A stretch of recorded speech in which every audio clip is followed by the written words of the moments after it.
How to turn on or turn off Windows Defender automatic sample submission in Windows laptop, and this method will work both Windows 10 and 11. Open the settings, privacy and security, Windows security, virus and threat protection,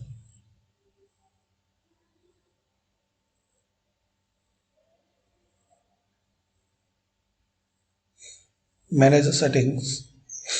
Underneath virus and threat protection, so once you scroll down, you will see some settings, and here the automatic sample submission. You can make it on or off.